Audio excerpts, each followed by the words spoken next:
I'm Josh Cooperman, and this is Convo by Design with a conversation about influence.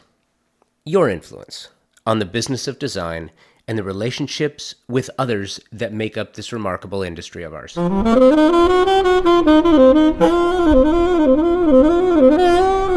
Every successful creative knows the importance of presenting a professional image in digital media these days. The importance has been magnified in the past few years, but with compressed schedules and far less free time to learn new strategies, it has become more challenging to create beautiful and meaningful content. While we can't give you more time to do it, you will learn best practices for interviews, editing images, and text to best showcase your work in short video and social media. You will also learn how to craft your professional introduction on mic and on camera. This is a perfect conversation for the successful designer and architect looking to take their promotional content to the next level. This chat took place at the West Edge Design Fair in Dallas, Texas in September 2022. It features Melanie Venture of the Dove Agency and Sara Barney of Band Design, and moderated by me. This conversation is not necessarily a how-to, but best practice and how you can make the most of every opportunity. And we'll get right to it right after this. For over 2 years now, you have heard about my partnership with Thermosol. So you know that I have extremely high standards for Convo by Design partnerships. Thermosol is an extraordinary partner because there is this rare combination of intuitive design with exceptional performance. They have state-of-the-art facilities located in Round Rock, Texas, and a company that's about to celebrate 65 years offering excellence in form and function.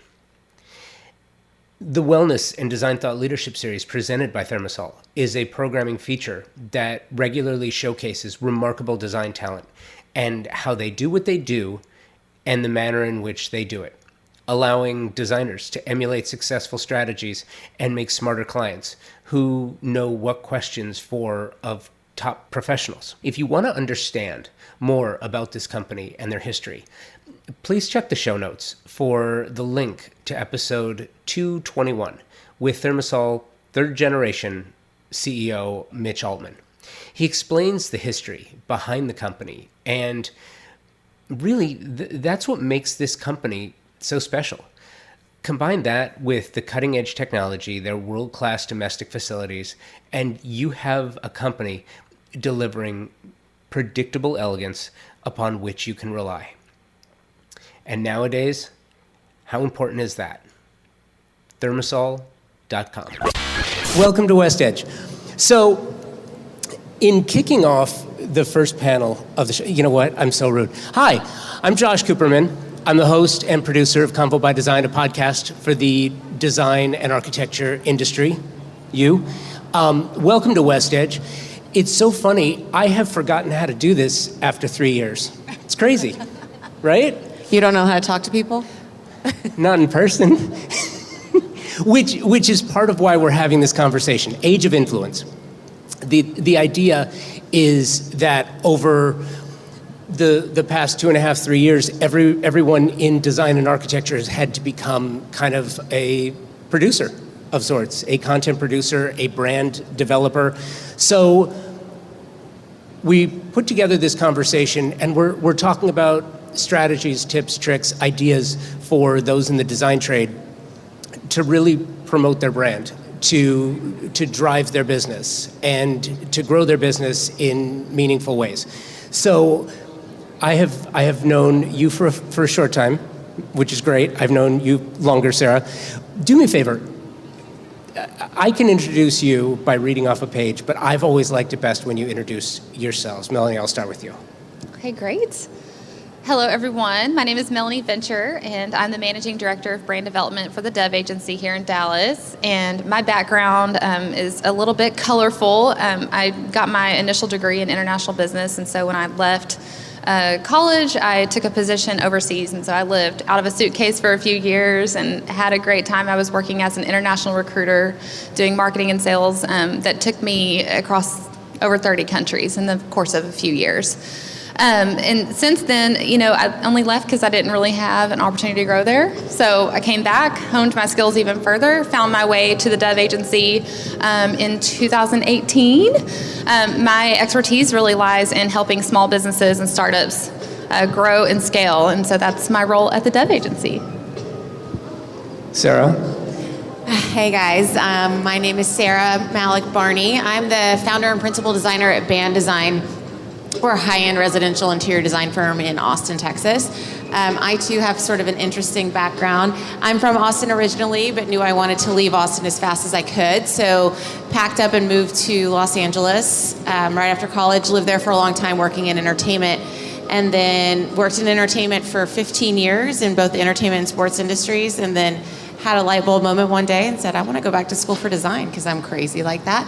And went back to school, thought it would be a fun hobby. Within a month of launching my firm, had to hire my first employee, quit my full-time job, and now we're 150 projects in and got a team of 10. So that was 5 years ago. So it's been a wild ride.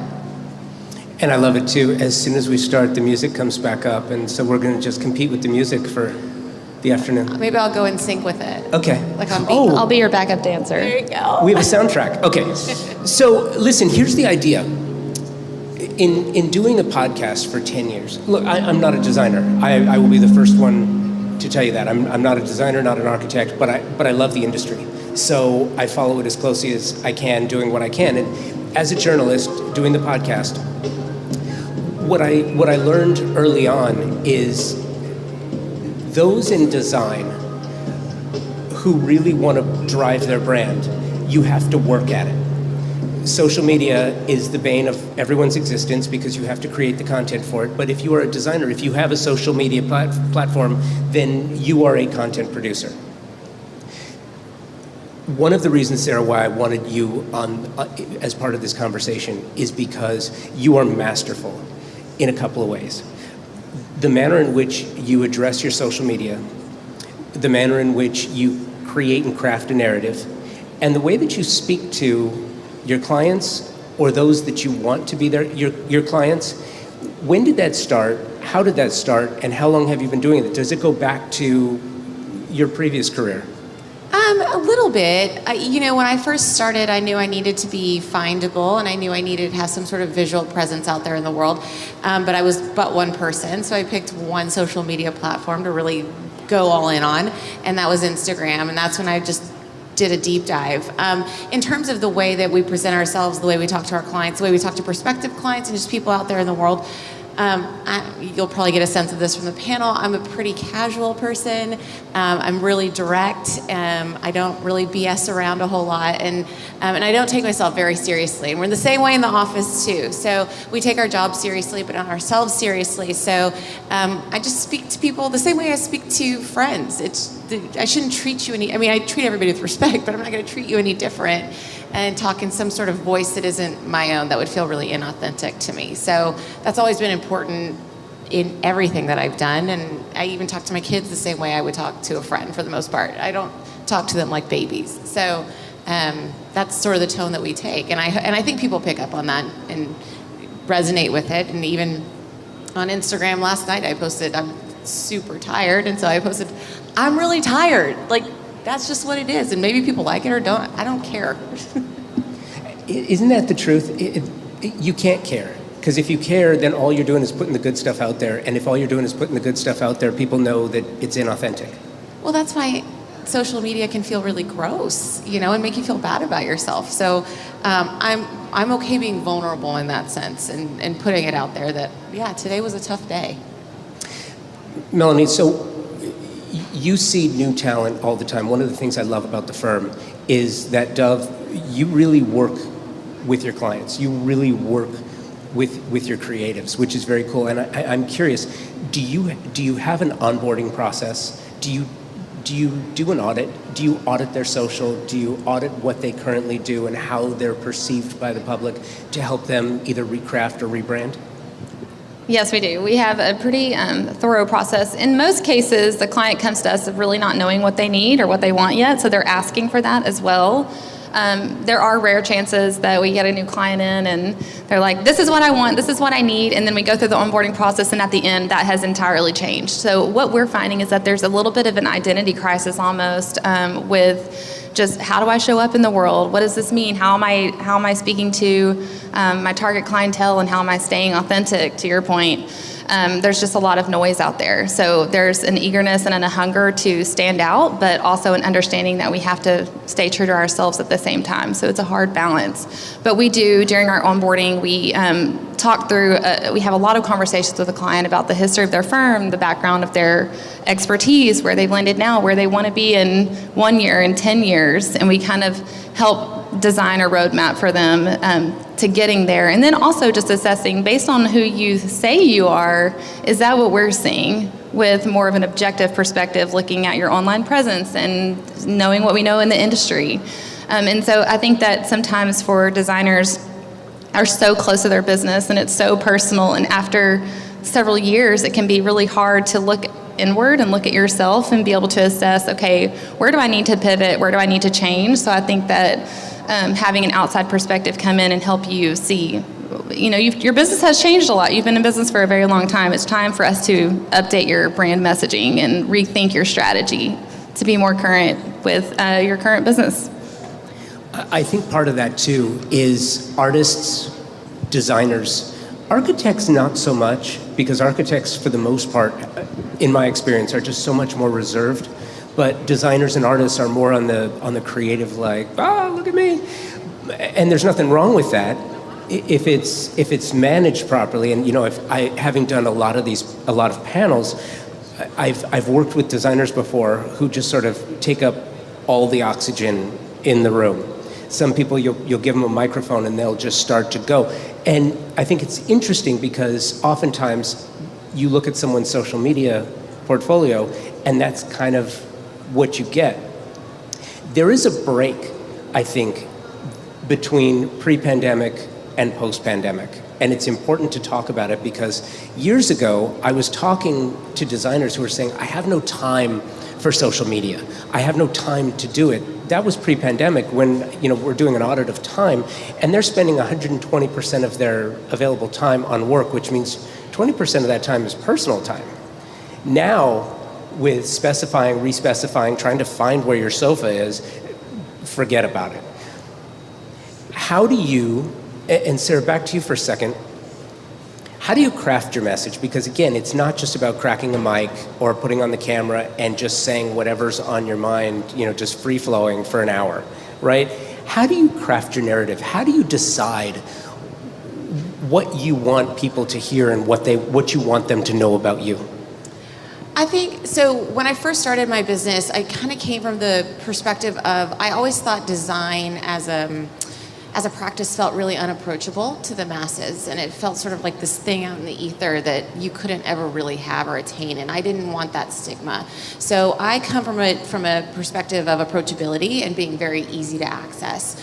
And that's the way I sort of, kind of going back to the way I talk to the clients, is if we're friends, I don't want them to feel intimidated by the process. So with COVID and even prior to COVID, it was a matter of educating them a lot, and in a really simple way. Where do you start when you design a room? What kind of rug, like what size rug? How do you pick a size of a rug? Really basic stuff. And people really resonated with that. And on the flip side of that, we share a lot of stuff that's happening in the office, like goofy things. And people love that stuff. I have an in-house marketing person, and she yells at me every week, you need to do more stuff on camera. I don't care what it is, you just need to do more stuff on camera. That's what people are resonating with. They want to talk to a human. They don't care if I'm sharing a million beautiful photos of a room I've designed, which in our feed, it mostly reads like that. But when we're on stories or live or whatever else, it's really important for us to be present.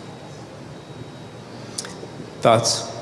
Yeah, I tend to agree, and I've found that even with our designers that we are working with, those that are A, experiencing the most success, and B, that are feeling the most relaxed and confident are those that are being themselves and that are being relatable and personable.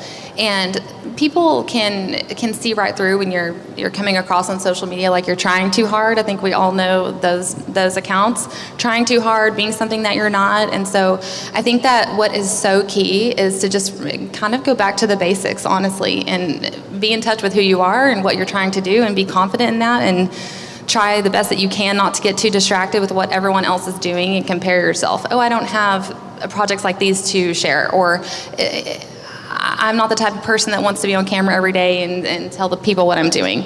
Everyone has to kind of find a sweet spot for them that works best, and then be confident in that. And I've found that works really well, more so than trying to be something that you're not. But I will say, going back to the piece about not wanting to be on camera, I don't know very many people who are like, I want to be on camera.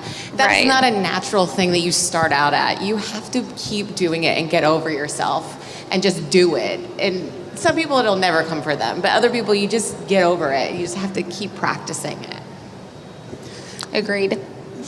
Do you have media courses, media training We for your do clients? a full media training. It's handled by our PR team, which I'm on our brand development team, so I don't personally handle our media trainings, but we have a pretty thorough process.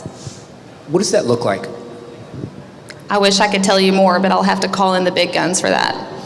So I asked the question for a very specific reason. So you talk about people not wanting to be on camera. I spent the first 5 years of my 10 years doing this podcast hating being on camera. As a matter of fact, before Convo by Design, I had a different podcast with somebody else, and I was happy just producing. And it didn't, sometimes collaborations, just between us, sometimes collaborations don't work out. So I was like, okay, well, if we're going to do this, I'm just going to go do it myself. And I spent the first 5 years really fighting it. And I tell you that because I spent 25 years. This is my second career. I was in broadcast before this. So I get it. Media is a muscle. Brand development is a muscle. You have to practice it. And unfortunately, where we are right now, there isn't a lot of time for people to practice it. You know what was interesting, though? Prior to the pandemic, you could count the number of interviews that I did virtually on one hand. Then when the pandemic started for 2.5 years, you could count the number of live interviews I did on no hands because I didn't do any. But what was interesting is that everyone, it felt like, decided that this was their time to go be a content producer. And you got just volumes and volumes of stuff. None of it was any good. It wasn't any good because you have to work on this. You have to practice it. It's, when they do a TV show or a movie, they don't just say that's a good actor, we'll get them, we'll put them together, here's a script, 10 minutes, we're gonna go. They don't do that, they work on it. So I wanna get back to collaborations. Sarah, one of the things that I think you do really well too is you involve other people in what you do. You're involving other people, and there's a strategy to that as well. How do you decide who you want to work with, how you want to work with them, and how do you sort of, because in essence what you're doing, whether you call it this or not, you're putting together an editorial calendar. I feel like every creative, designer, artist, architect, manufacturer, any creative should have an editorial calendar for what they do. How do you put yours together? So I don't, but I have someone who does. However, when it comes to collaboration and who I want to work with, it kind of goes back to who do I want to hang out with? I always say this, time is our only finite resource. We can find more of anything else, but time we cannot add more of. So if I want to enjoy the people I'm around and the time that I'm spending and make sure it's time well spent. So, and it's people I have fun with and that we can giggle and not take ourselves seriously and come up with something really fun. I have a designer friend that she and I collaborate on a lot of stuff together in a lot of different capacities, and we are just like, we are besties in that way. And so it just works. And there's trial and error with it too, but do I like them? Do I care about championing them too? And do I enjoy being around them? The other side of that is the brand development side. Everything that you do should have purpose. If you're doing something, even if it's wrong, know why you're doing it. Know what your goal is. Know what your purpose is. how do you identify purpose as it relates to brand development? How do you look at these opportunities and try to figure out, is this going to work? What's going to work? What are we trying to do here? What are we trying to accomplish? What do our collaborations look like? What can this other participant do? Do you put your clients together? Do you pair your clients up with brands? How do you evaluate? How do you work on your editorial calendar? Oh, where should I start? There's a lot in that. In terms of how do you define your purpose and setting goals, I mean, I think that it's an iterative process that you referred to in the beginning of our conversation. When we get started with a client, it's always assessing first and foremost, what are your top needs? Certain designers, may have your pipeline is super full, you really can't take on any more work, so they would have a completely different purpose and objective than someone who's starting out. And so that's kind of where we start, and we build from there. We also encourage the designers that we work with to really be looking within and thinking about themselves and what they're passionate about and what makes them happy. Because oftentimes I think designers are, as creatives, they're perfectionists as well, and no project is ever perfect. It's never done. And so because of that, I think that they can overthink a little bit, and I just encourage, they want to be striving for the best, but you have to start somewhere, and so kind of getting them to recognize, what am I passionate about? What am I happy? What makes me happy? But also, what do I need right now? And so kind of finding the sweet spot in between that. But the way that we work with our clients is we obviously communicate quite frequently, but we have a standing quarterly meeting as well that we go back to that. What is our purpose? What are our objectives? Are they the same as they were last quarter? Or do we need to redefine that? So I think making sure that you have a system in place where you can come back to that so that you're not just getting caught up in your day-to-day and you're so busy and so busy and so busy that you aren't revisiting that, I think is really important as well. You are listening to Age of Influence from the West Edge Design Fair 2022. We'll be right back. I know you love talking about great partnerships the same way I do. Let me tell you about an incredible design partner who is working with us on the Convo by Design Remote Design House Tulsa project. Franz Wegner, a company created in 1899 in Attendorn, Germany. They started manufacturing brass beer taps. In 1921, the company expanded to Buenos Aires, manufacturing brass faucetry. The company launched in the US in 1992, and Franz Wegner Premium Collection began in 2008. Franz Wegner crafts high-quality, premium faucets with the objective to create a design-oriented luxury product that exceeds the standards set by world-class designers and architects. Pretty heady stuff, and they do it. If you see a Franz Wegner faucet, it is stunning. You use Franz Wegner faucets, and they perform flawlessly. Product you can depend on after over 120 years designing a truly stunning faucet line. For more information and to check out the entire line of faucets, visit franzwegner.com. So I'm going to spell it for you, right? FranzVegner.com. Thank you, Franz Wegner. I think part of that too, and we talked a little bit about this on the phone when we met last week. I love trade publications. I love the shelter pubs. I love the magazines in our business. I love what they show us.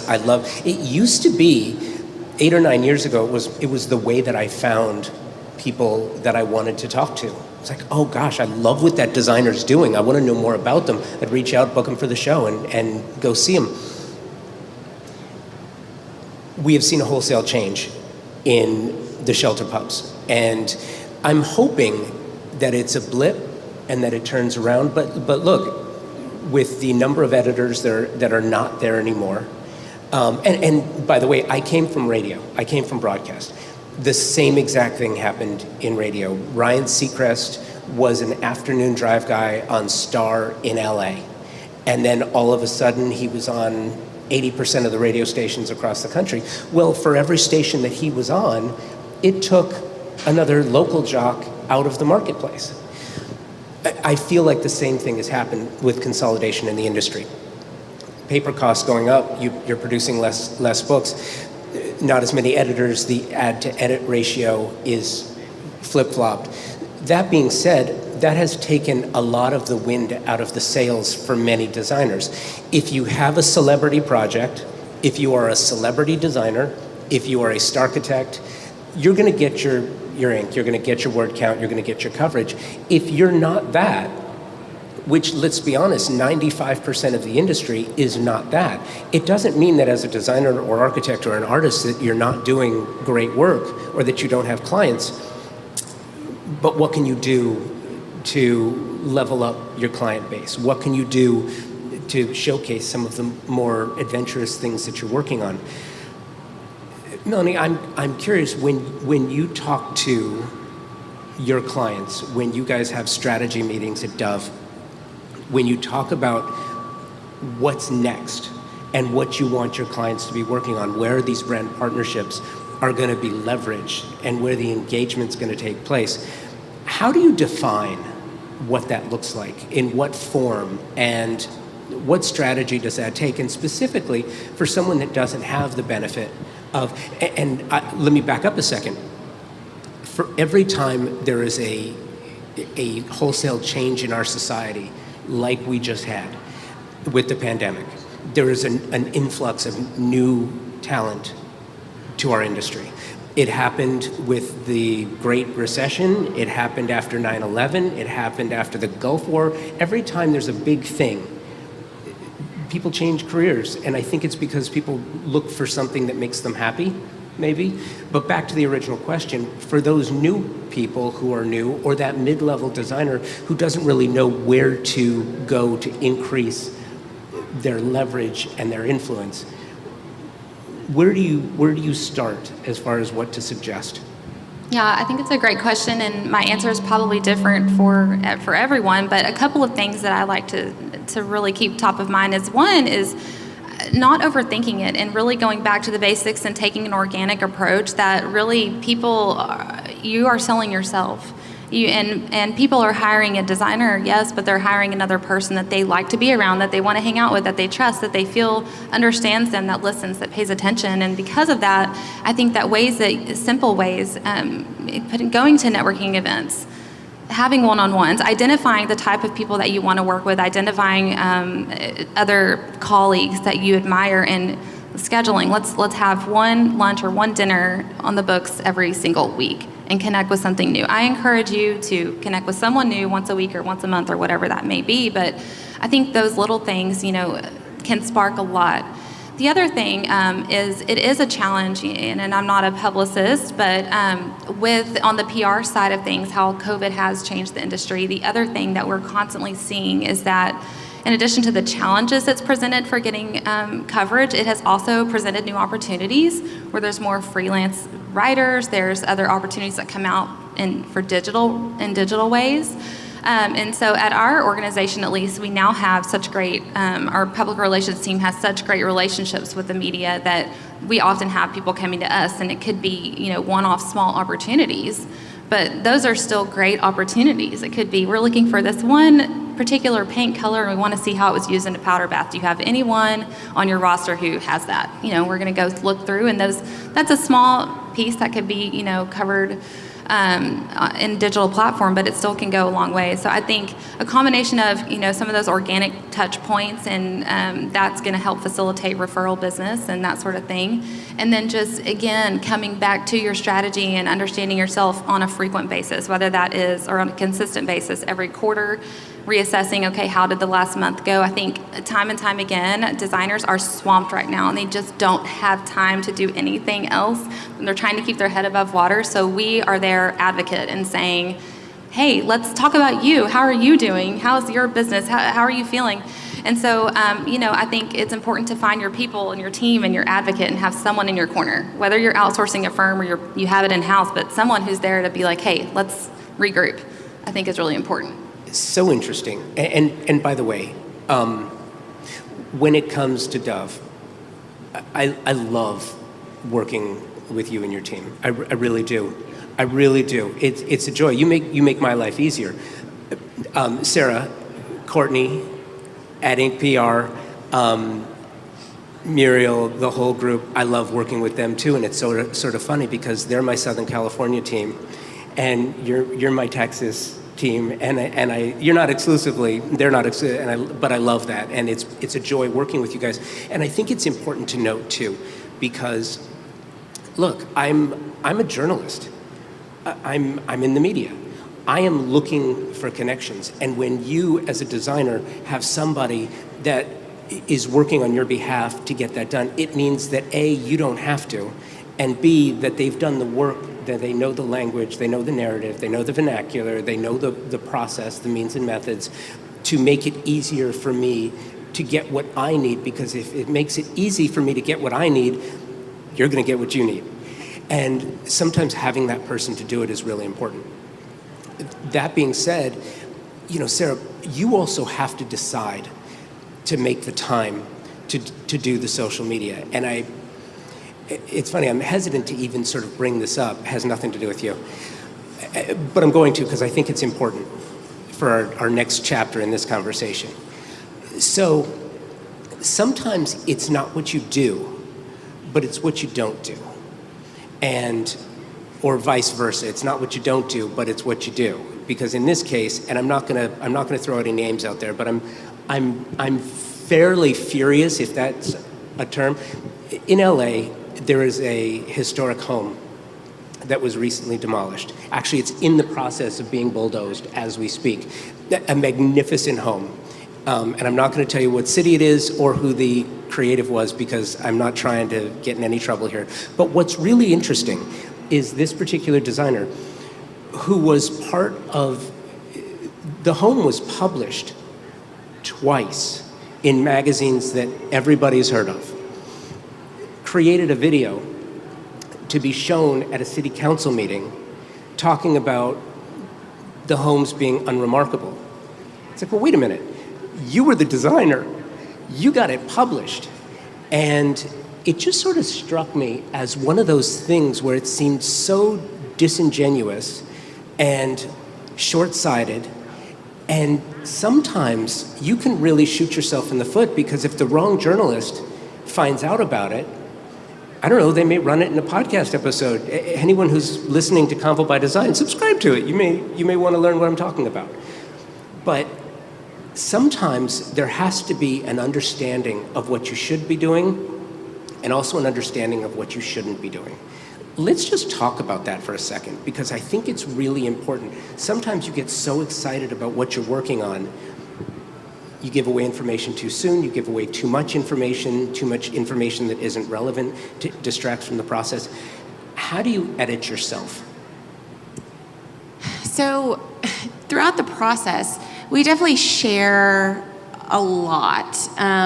Where I pull back often is when it's something that's going to be client facing. For example, if it's a concept, I'm not going to share that publicly in advance. That, if you're going to ever see that, it's going to be long after it's been published. So there are some creative reins that I keep in there, but it's the HGTV effect. They want to see the demo. They want to see the progress. So we share that pretty extensively, and I think people like to see the before. People love before and afters. So I'm fine to overshare in that regard. Where I run into hiccups, or where I sort of pump the brakes, is if a client is feeling uncomfortable, or if they're pushing back in a way that feels really uncomfortable. That's where I sort of draw the line and say, okay, I don't have time for this. We're not going to do that. But yeah, I'm an open book, so I'm happy to share whatever, but where I do draw the line is in the creative piece of it. I think that is what the clients have paid us for, so me sharing that in advance of execution, or even before they've seen it, is really disingenuous to them. Do you have a content plan for every project you complete? No. But typically we know things coming down the pipeline that are going to be a little bit fuller and more robust in their deliverables, and so we'll definitely target those every step of the way. I am going to beg every designer, every architect, every artist, shoot every project. Shoot every project, because you can do very little with listen, your iPhone has a great camera in it now, and they're only getting better. But video, high-res images, That makes your PR team's job a little easier, right? I have a hard time. I shouldn't say this, but we typically pass on projects that we think we wouldn't be able to photograph at the end of the day. Really? Yes. Yeah, we shoot at this point it's almost everything, but for a while it was everything, and it's often we will say no if I think it's not going to resonate visually. Do you get NDAs? Do I get any what? NDAs? Non-disclosure where you can't? Yeah, I've gotten a few. Yeah, we've had a few. How do you address that? So in our contract, it does say we have to be able to have rights to the photography, and usually we don't get pushed back about that. And if we do, they just want pre-approval. And I've only really ever had pushback on that once, and we ended up settling in a really easy, harmonious way. How do you work brand partnerships and development of brand into projects of your clients? Do you? Say that again. How do we develop the partnership? Brand development partnerships, working with brands, working them into high impact projects. Do you do that? We do a little bit on, usually that's a little bit more on our public relations team, but we facilitate a lot of partnerships, and our PR team would handle more of the outreach side. And then once those partnerships have been established, from a branding standpoint, we come in and our team will help with the positioning. How are we positioning this? What's our message? How are we sharing to the masses about this partnership? What are we saying? But then we can also help in assessing, is this partnership a good idea? Is it a good fit? You're aligning yourself with this other brand, and is that going to take you to the next level, or is that going to attach you to something that maybe wouldn't be helpful? So. And it's funny, not to turn this into a series of grievances, which it sounds like it's going that direction. I think for me, because of my broadcast experience and seeing that over the last couple of years, creatives have become more publisher than in years past or ever in the industry, where now the responsibility, and Sarah, you're a perfect example of this. Like, you've grabbed the bull by the horns as it relates to content development and production and what you want people to see and how you want to tell your brand story. And because of that, it comes down to, again, knowing what you should do and what you shouldn't do. I think another issue that we get into all the time, and this has more to do with art, music, and a couple of other issues as it relates to the trademark side of it, but copyright and intellectual property is a huge issue right now, and it's only going to get bigger. How do you, as a creative, as a designer, how do you self-educate? Okay, so I take the stance of blissful ignorance in this, because I actually had a situation where another designer called me out for what they deemed to be copying a design. And I thought it definitely blindsided me, but I thought it was very unfair, because what they thought I was copying I hadn't even seen before.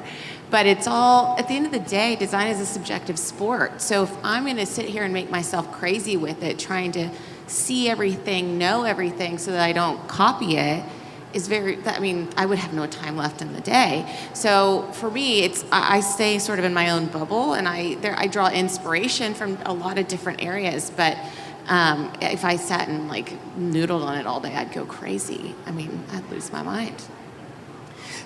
Do you work on IP within the firm? Do you guys talk about it? No, not that much. Okay. But it's like a recipe, no? Like if you change 3 things, it's your own. Almost. 3 things, 10%, 20%. I think it's interesting, and I bring up the topic because it's something that if you're in the business, and here at West Edge, it's really important. We've been talking about it for years, and it's funny because I have to remember, this is my first conversation in Texas. I feel like I'm in Santa Monica again. It just feels the same way. But our industry, our business, the design side of the business oversees, China, if you put out a new design, you will begin to see it in the marketplace emanating from China in a very short amount of time. That's just something that product designers have had to get used to. It's part of the business. What has changed, though, and what's starting to change more and more, is the music used in video. Designers need to understand that you can't just use music because you like it. You may have bought the CD, but you didn't buy the rights to retransmit. It's important.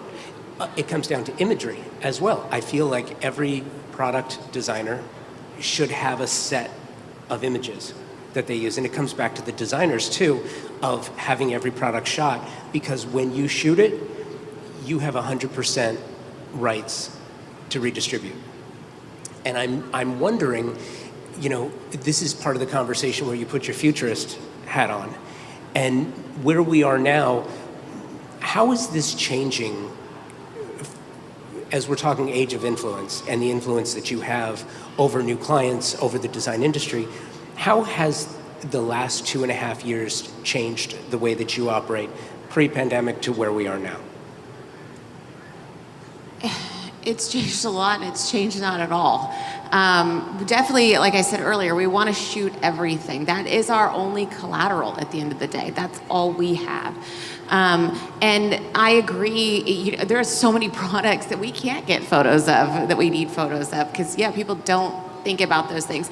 Luckily for me, coming from an entertainment background, I do understand rights issues and the need to really vet those things out. And as a creative too, right? Like, I wouldn't want somebody stealing my imagery, so if I hire a photographer and it's getting published, I'm going to triple check every agreement that we have to make sure I have the rights to use it.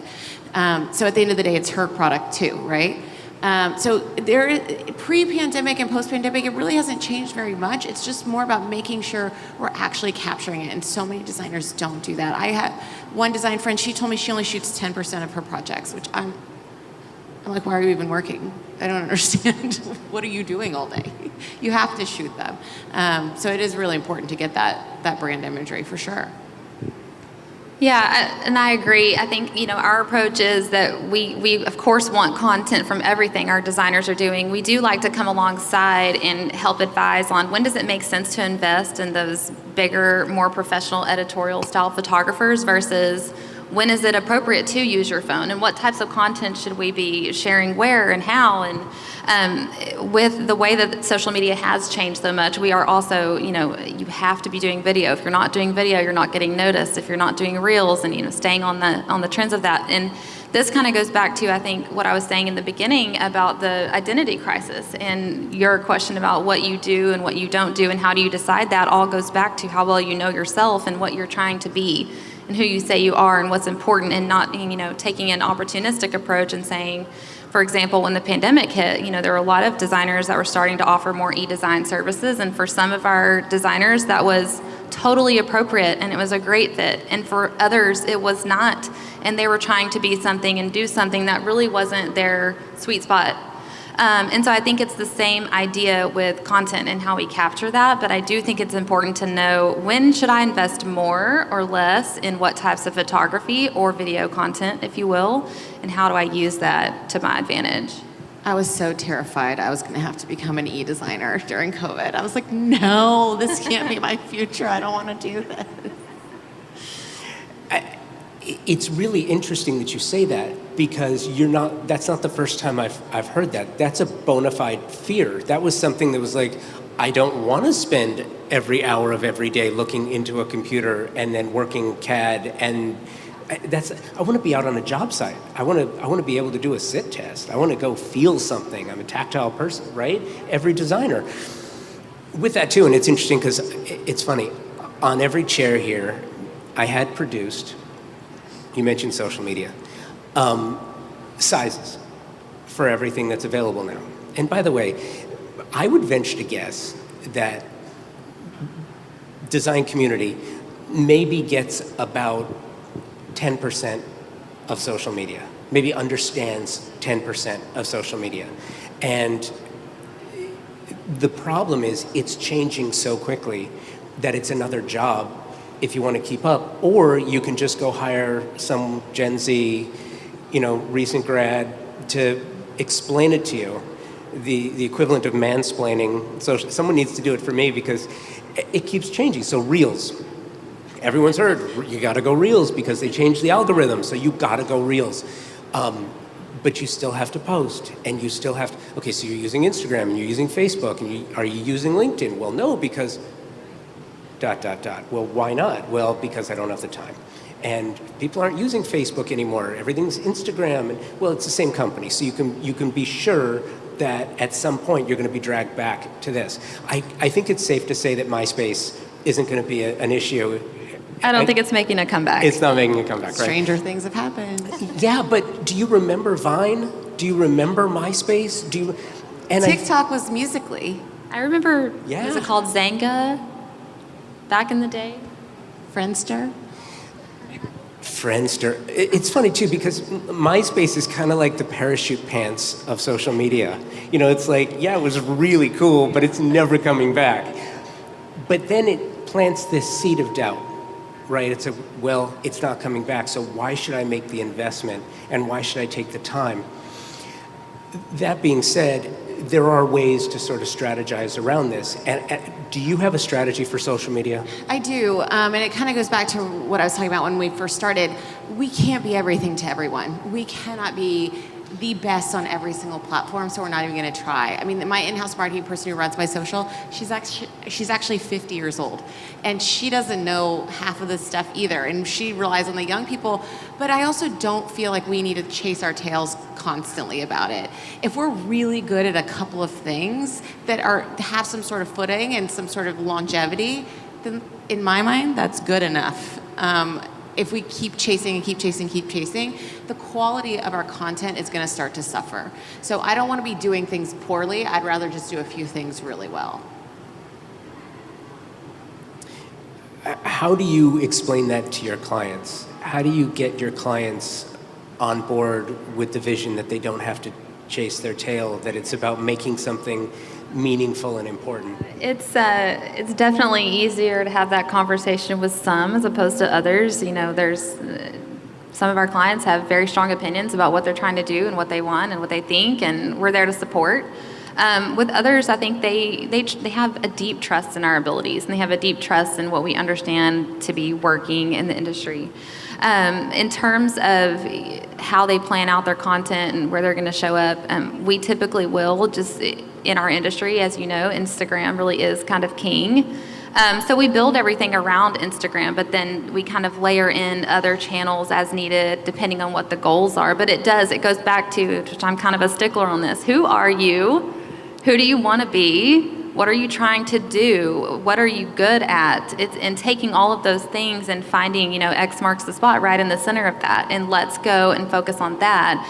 And that's where, because of the noise that's going on right now, and because of how much social media has exploded, there's too many distractions. So it's kind of figuring out for yourself, how do you quiet some of that noise?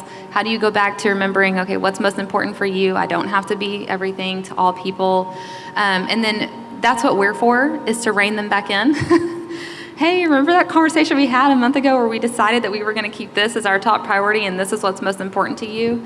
But I think that we have a lot of buy-in from our clients because they are also, like we've talked about, just so busy. So anytime we can help our clients understand, that's not a good use of your time. It's not going to drive the business forward. It helps as well. But having that calendar and having the plan is really important, and knowing, where you need to spend your time. I also think finding content that you can automate and kind of set and forget. I mean, we're actually really big on Pinterest, which doesn't really mean anything to anyone on the street, but we have millions and millions of views, and all we do is just pile in 100 pins a week to just roll out consistently, and we get so many eyeballs to our brand. I mean, I think half of our web traffic comes from Pinterest. So it's just a matter of just setting it and sort of forgetting. Very little effort too, sounds like. Very little effort, yeah. You have to think about where you're putting your time. And I think too, I would be remiss if I didn't mention this, because I think it's important. WeScover is a supporter of the stage here at West Edge, and I think it kind of brings that point home, that part of the work is in the discovery. I'm Convo by design. I love doing what I do. Nothing makes me happier, and I mean this seriously as it relates to producing the show, than when an artist or a designer or a publicist or someone who's a brand manager reaches out and says, hey, I don't know if you know this person or their work, but here's some images. I think they'd be great for the show. That's not always true, but sometimes it is. And sometimes they're not necessarily right for the show, but I'm able to make them make an introduction to someone else. I'm not the only design podcast out there. There's a lot now. 10 years ago, I could say I was one of the only ones out there, but me and Debbie Millman. But there's a lot of them out there now, and they have sort of a different angle. Go find them. Go introduce yourself. Nothing hurts when you introduce yourself. And I feel like some of that has gone away, and I'm not sure why. Yeah, completely. I think we referenced this earlier, but just with the pandemic and having to take everything indoors and stay inside and be on lockdown and everything going to video, and now people can hide behind their screens and we can make a quick phone call. And I do think there's an art now about having those intimate in-person conversations and cultivating those relationships and nurturing them. I think it's coming back.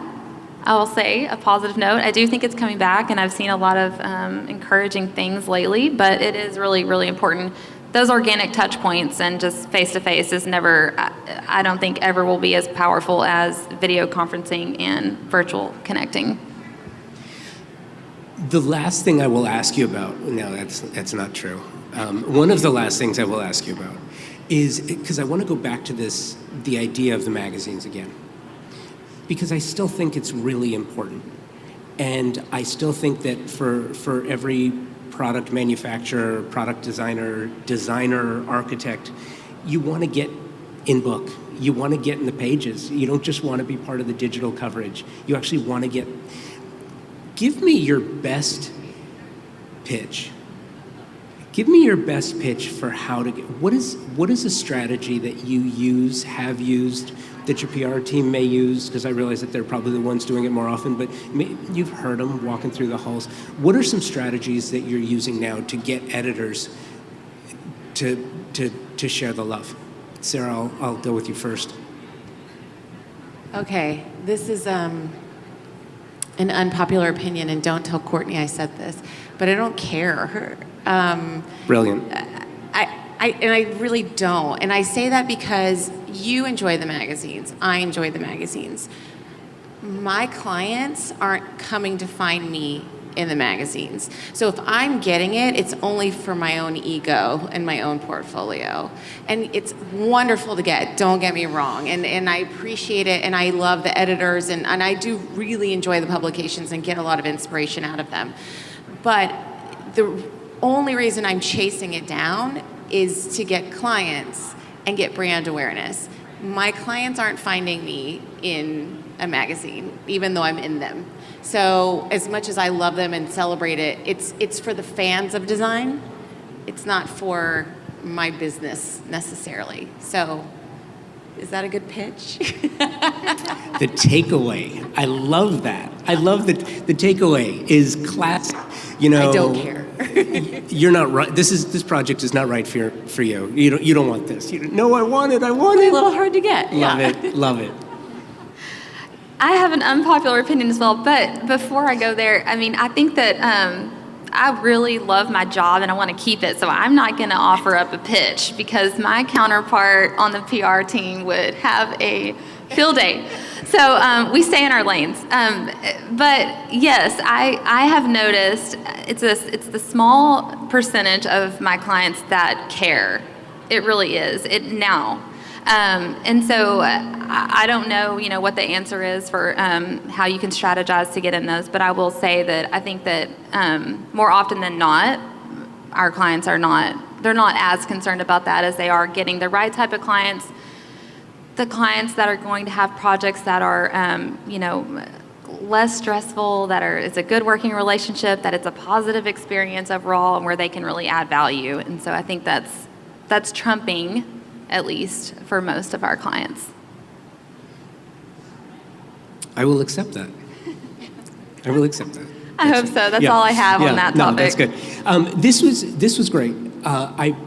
First of all, Sarah, Melanie, I'm thankful and appreciative that you took the time to do this. I'm also thankful that you were the first ones up at West Edge, because this was a great lead into it. It's always getting the first one done, right? So this is great. Thank you for having us. Absolutely. It was an absolute joy. A couple of announcements. If you haven't already, please subscribe to the podcast, Convo by Design. You can find us everywhere. We will be publishing this conversation. So, Sarah, Melanie, thank you so much. This was great. Thank you. Thank you.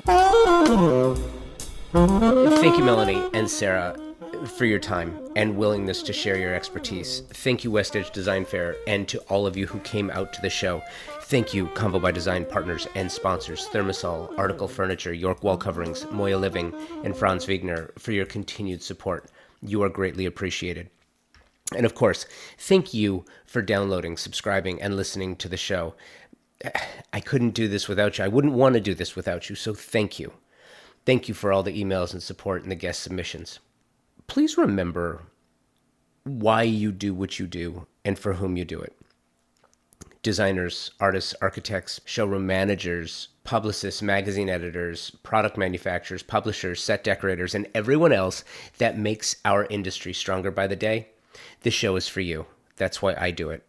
Thanks for listening. Be well. And until next week, take today first.